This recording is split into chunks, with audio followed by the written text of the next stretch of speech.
Inilah kedua ikan lamprey yang lucu. Mereka makan manusia dan tidak mengeluarkan tulang. Pria ini menemukan ikan lamprey di tepi sungai. Lalu dia membungkuk dan ambilnya. Tangan kanannya pegang ikan. Tangan lainnya angkat telepon. Dia sama sekali tidak tahu kebahayaan sedang datang. Setelah berbicara, dia bersiap untuk lepaskan ikan ini. Dengan cepat, ikan ini menggigit tangan pria ini. Pria ini berusaha dengan keras untuk lepaskan si ikan ini. Tapi detik kemudian, ratusan ikan lamprey datang dan menggigit punggung pria ini. Dalam waktu yang cepat, pria ini lupa bahwa dia bisa berlari. Dia terus merangkak, menggigit satu kali. Si bos ikan lamprey datang. Aduh Tuhan! Dengan badan yang kecil, si ikan ini menyeret pria ini ke dalam sungai. Lelaki tua ini bersama petnya sedang memancing di sungai. Ikan tidak makan umpan. Seekor ikan lamprey datang lagi, langsung mendorong lelaki tua ini ke bawah. Si pet melihat itu, ketakutan sampai berlari ke tempat tinggi, dan menyaksikan pemiliknya meninggal dunia. Sampai saat polisi ke danau untuk menyelidiki, pria ini sudah dimakan sampai habis. Hanya melihat beberapa ikan lamprey saja, Jame mau Pak Gubernur memblokir danau ini untuk menyelidiki. Tapi Pak Gubernur bilang, inilah danau memancing ikan yang paling indah. Hanya ditutup kedua hari.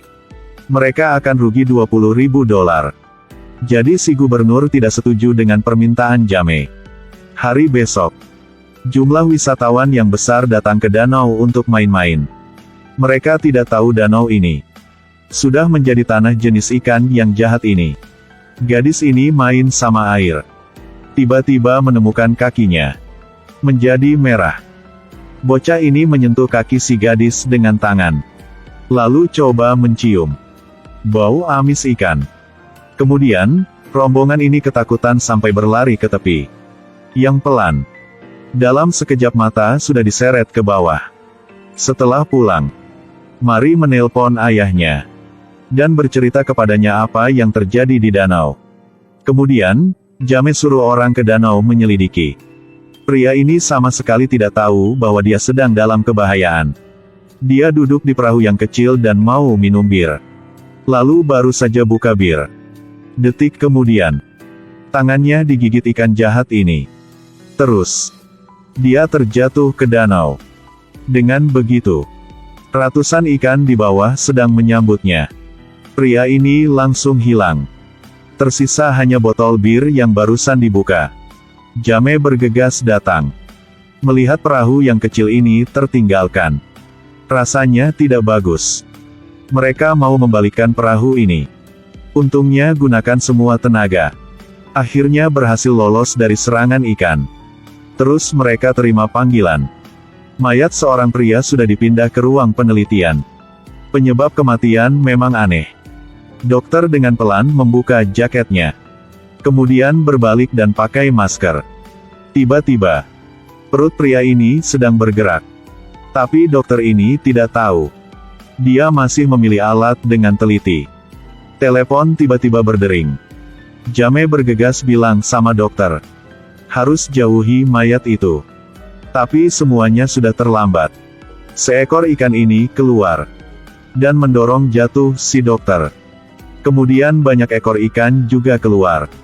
Setelah beberapa jeritan yang seram, dokter sudah mati.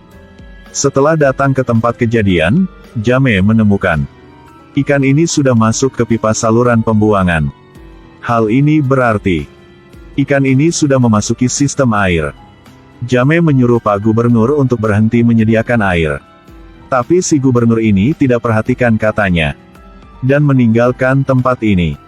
Bagaimanapun di matanya, beberapa hidup manusia tidak sepenting kepentingan ekonomi. Karena keamanan semua orang, Jame sudah buat sebuah konferensi pers. Dan mengingatkan semua jangan mendekat dengan tempat yang punya air. Bahkan keran air di rumah. Juga saat ini, ribuan ikan ini sudah menyusup pipa air. Semakin ada orang yang diserang oleh ikan ini. Di tepi danau mayat di mana-mana. Yang lebih menakutkan, ikan ini juga ada variasi. Bisa berjalan di tanah, di kota, di taman. Aduh tahun. Di mana saja ikan ini. Orang-orang kepanikan. Melihat masalah semakin parah. Bahkan tidak berani cuci muka. Kamar kecil juga tidak bisa masuk. Di sini, tempat si gubernur juga ada masalah. Dia sedang di kamar kecil. Lalu digigit ikan. Si ikan ini dari toilet. Kemudian si gubernur berbaring di lantai tanpa gerak pun. Sampai rekan Jame dan Susan, saat mengemudi, juga diserang ikan. Jame turun dan melihat Susan digigit. Tapi tidak bisa lakukan apa. Karena jumlah ikan ini terlalu banyak. Di sisi lain, rumah Mari juga diserang ikan ini. Adegan memang seram. Wanita ini dikunci ikan di bak mandi. Tidak berhenti berteriak. Tuhan, Mari berani. Pakai sumpitnya dan bertarung sama ikan. Tapi tidak bisa melukai mereka. Lalu Mari pakai mesin pengeriting rambut. Berikan ibunya untuk melindungi diri. Kemudian Mari ambil tongkat besi. Menusuk ikan. Yang lebih aneh, ikan ini tidak menyerang Mari. Akhirnya Ibu Mari pakai mesin pengeriting rambut. Dengan bantuan anaknya, berhasil lolos. Untuk menambahkan rasa tegang, Mari terjatuh. Kemudian ibu menyuruh Mari untuk bersembunyi. Sedangkan ibu mencari anaknya. Tapi di danau, selain mayat, tidak melihat anaknya. Tepat saat ini, banyak ikan ini berjalan ke arahnya. Ibu Mari menuangkan bensin di tanah. Lalu lemparkan api. Dalam sekejap, itu harum ikan bakar. Ibu Mari melihat ikan ini dan menangis. Tidak mungkin dia terlalu sedih. Jame baru ke rumah si gubernur.